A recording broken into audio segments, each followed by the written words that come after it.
नमो भगवते तस्मै कृष्णायादिभूतकर्मणे रूपनाम विवेदेन जगत कीर्ति यो यतः सच्चिदानन्दरूपाय विश्वोत्पत्त्यादिहेतवे तापत्रय विनाशाय श्री कृष्णाय वयं नमः। श्रीमद्भागवत महापुराण तृतीय स्कंध 5वां अध्याय। विदुर जी का प्रश्न और मैत्रेय जी का सृष्टि क्रम वर्णन। श्री सुखदेव जी कहते हैं, परम ज्ञानी मैत्रेय मुनि हरिद्वार में विराजमान थे। भगवत भक्ति से शुद्ध हुए हृदय वाले विदुर जी उनके पास जा पहुँचे और उनके साधु स्वभाव से आप्यायित होकर उन्होंने पूछा। विदुर जी ने कहा, भगवान, संसार में सब लोग सुख के लिए कर्म करते हैं, परंतु उनसे न तो उन्हें सुख ही मिलता है और न उनका दुख ही दूर होता है, बल्कि उससे भी उनके दुख की वृद्धि ही होती है। अतः इस विषय में क्या करना उचित है, यह आप मुझे कृपा करके बतलाइए। जो लोग दुर्भाग्यवश भगवान श्री कृष्ण से विमुख, अधर्म पारायण और अत्यंत दुखी हैं, उन पर कृपा करने के लिए ही आप जैसे भाग्यशाली भगवत भक्त संसार में विचरा करते हैं। साधु श्रोमणे, आप मुझे उस शांतिप्रद साधन का उपदेश दीजिए जिसके अनुसार आराधना करने से भगवान अपने भक्तों के भक्तिपूत हृदय में आकर विराजमान हो जाते हैं और अपने स्वरूप का अपरोक्ष अनुभव कराने वाला सनातन ज्ञान प्रदान करते हैं। त्रैलोकी के नियंता और परम स्वतंत्र श्रीहरि अवतार लेकर जो लीलाएं करते हैं, जिस प्रकार अकर्ता होकर भी उन्होंने कल्प के आरंभ में इस सृष्टि की रचना की, जिस प्रकार इसे स्थापित कर वे जगत के जीवों की जीविका का विधान करते हैं, फिर जिस प्रकार इसे अपने हृदयाकाश में लीन कर वृत्ति शून्य हो योग माया का आश्रय लेकर शयन करते हैं, और जिस प्रकार वे योगेश्वरेश्वर प्रभु एक होने पर भी इस ब्रह्मांड में अंतर्यामी रूप से अनुप्रविष्ट होकर अनेकों रूपों में प्रकट होते हैं, वह सब रहस्य आप हमें समझाइए। ब्राह्मण, गौ और देवताओं के कल्याण के लिए जो अनेकों अवतार धारण करके लीला से ही नाना प्रकार के दिव्य कर्म करते हैं, वे भी हमें सुनाइए। यशस्वियों के मुकुटमणि श्री हरि के लीलामृत का पान करते करते हमारा मन तृप्त नहीं होता।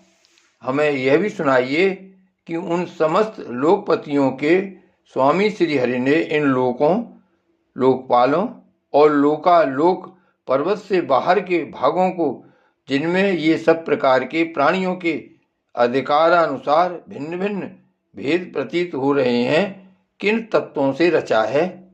द्विजवर, उन विश्वकर्ता स्वयंभू श्री नारायण ने अपनी प्रजा के स्वभाव, कर्म, रूप और नामों के भेद की किस प्रकार रचना की है। भगवान, मैंने श्री व्यास जी के मुख से ऊंच नीच वर्णों के धर्म तो कई बार सुने हैं, किंतु अब श्री कृष्ण कथामृत के प्रवाह को छोड़कर अन्य स्वल्प सुखदायक धर्मों से मेरा चित्त ऊब गया है। उन तीर्थपाद श्री हरि के गुणानुवाद से तृप्त हो भी कौन सकता है। उनका तो नारदादि महात्मागण भी आप जैसे साधुओं के समाज में कीर्तन करते हैं। तथा जब ये मनुष्यों के कर्णरंध्रों में प्रवेश करते हैं तब उनकी संसार चक्र में डालने वाली घर गृहस्थी की आसक्ति को काट डालते हैं। भगवान, आपके सिवा मुनिवर कृष्णद्वैपायन ने भी भगवान के गुणों का वर्णन करने की इच्छा से ही महाभारत रचा है।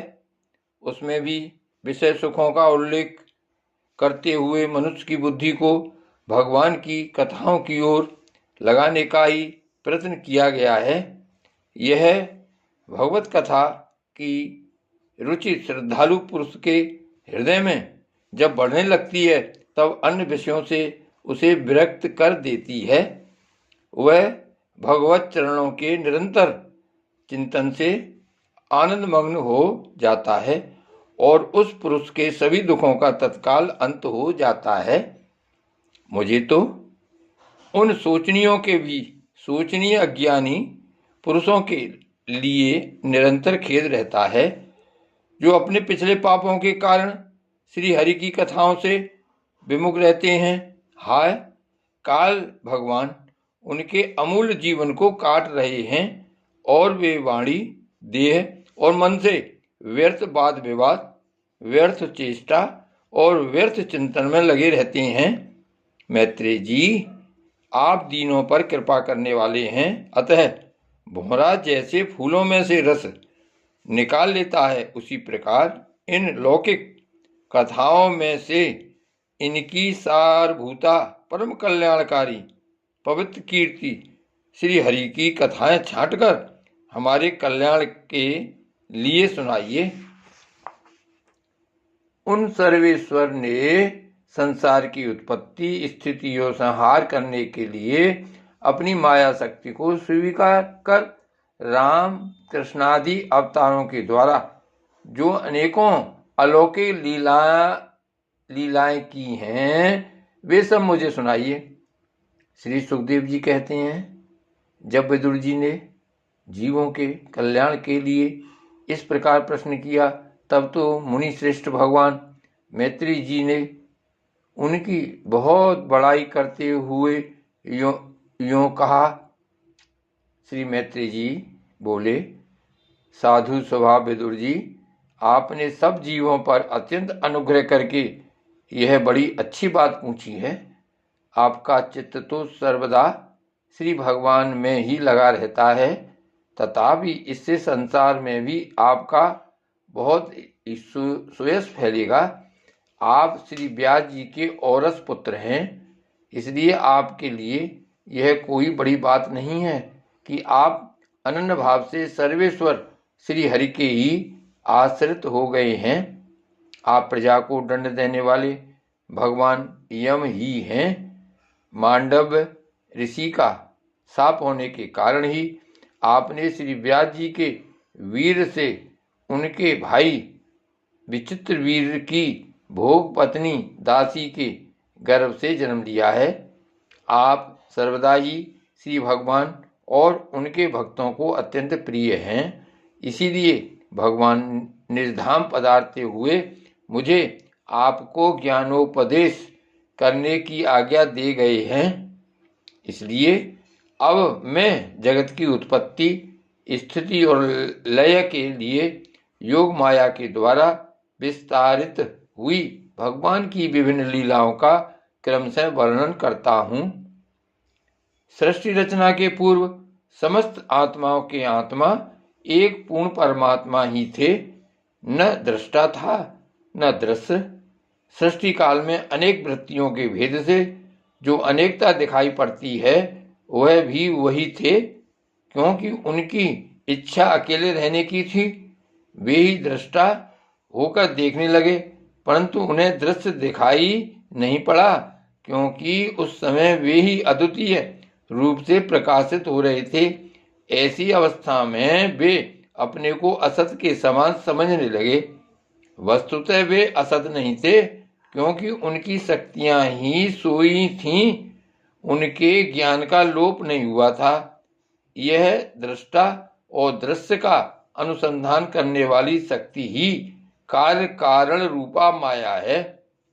महाभाग विदुर जी, इस भाव रूप अनिर्वचनीय माया के द्वारा ही भगवान ने इस विश्व का निर्माण किया है।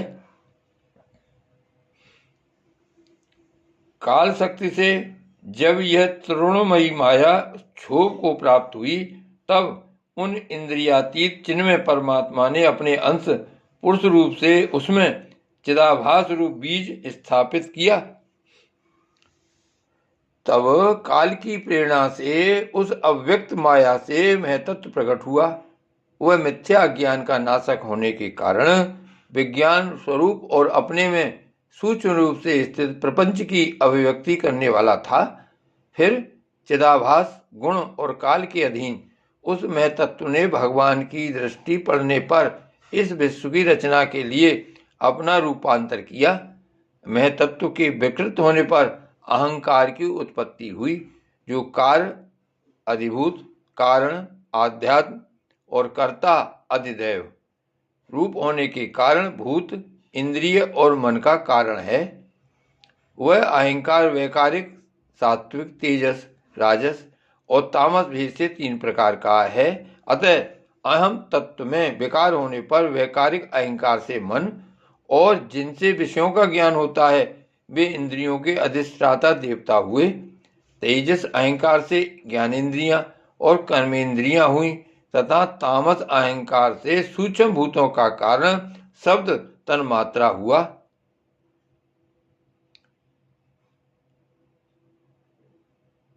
तथा तामस अहंकार से सूक्ष्म भूतों का कारण शब्द तन्मात्र हुआ और उससे दृष्टांत रूप से आत्मा का भूत कराने वाला आकाश उत्पन्न हुआ। भगवान की दृष्टि जब आकाश पर पड़ी तब उससे फिर काल, माया और चिदाभास के योग से स्पर्श तन्मात्र हुआ और उसके विकृत होने पर उससे वायु की उत्पत्ति हुई। अत्यंत बलवान वायु ने आकाश के सहित विकृत होकर रूप तन्मात्रा की रचना की और उससे संसार का प्रकाशक तेज उत्पन्न हुआ। फिर परमात्मा की दृष्टि पड़ने पर वायु युक्त तेज ने काल, माया और चिदंश के योग से विकृत होकर रस तन्मात्र के कार्य जल को उत्पन्न किया। तदंतर तेज से युक्त जल ने ब्रह्म का दृष्टिपात होने पर काल, माया और चिदांश के योग से गंध गुणमयी पृथ्वी को उत्पन्न किया। विदुर जी, इन आकाशादि भूतों में से जो जो भूत पीछे पीछे उत्पन्न हुए हैं उनमें क्रमशः अपने पूर्व भूतों के गुण भी अनुगत समझने चाहिए।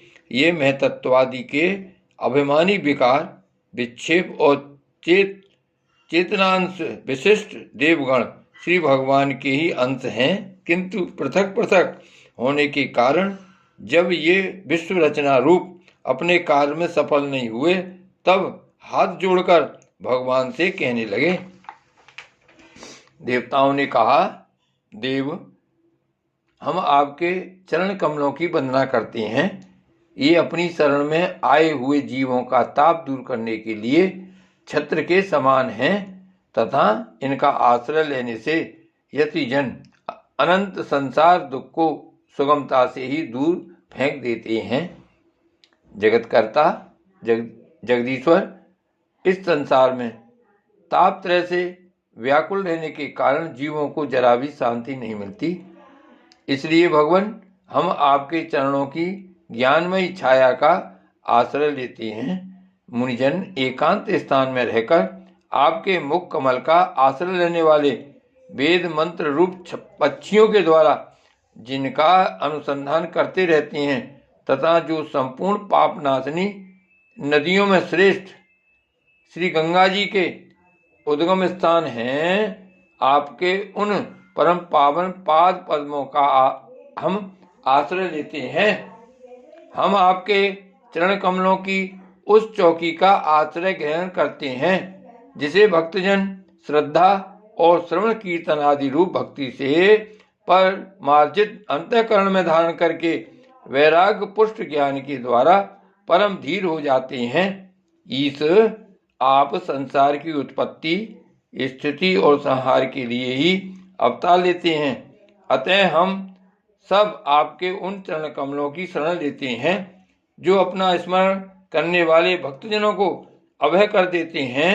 जिन पुरुषों का देह, गेह तथा उनसे संबंध रखने वाले अन्य तुच्छ पदार्थों में अहंता, ममता का दृढ़ दुराग्रह है, उनके शरीर में आपके अंतर्यामी रूप से रहने पर भी जो अत्यंत दूर हैं, उन्हीं आपके चरणारविंदों को हम भजते हैं।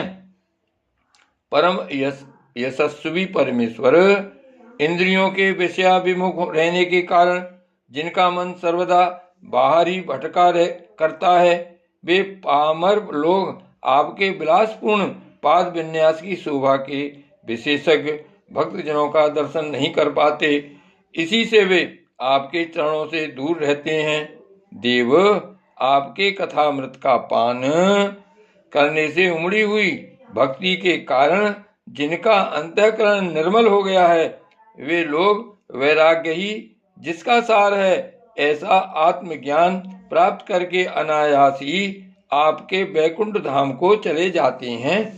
दूसरे धीर पुरुष चित्त निरोध रूप समाधि के बल से आपकी बलवती माया को जीतकर आप में ही लीन तो हो जाते हैं, पर उन्हें श्रम बहुत होता है, किंतु आपकी सेवा के मार्ग में कुछ भी कष्ट नहीं है।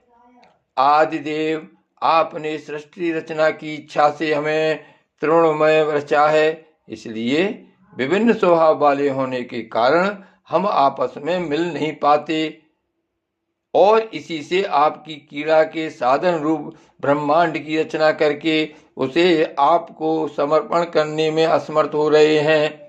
अतः जन्म रहित भगवान, जिससे हम ब्रह्मांड रचकर आपको सब प्रकार के भोग समय पर समर्पण कर सकें और जहां स्थित होकर हम भी अपनी योग्यता के अनुसार अन्न ग्रहण कर सकें तथा ये सब जीव भी सब प्रकार की विघ्न बाधाओं से दूर रहकर हम और आप दोनों को भोग समर्पण करते हुए अपना अपना अन्न भक्षण कर सकें, ऐसा कोई उपाय कीजिए।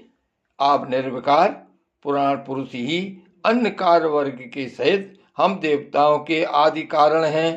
देव, पहले आप अजन्मा ही ने सत्वादि गुण और जन्मादि कर्मों की कारण रूपा माया शक्ति में चिदाभास रूप वीर स्थापित किया था।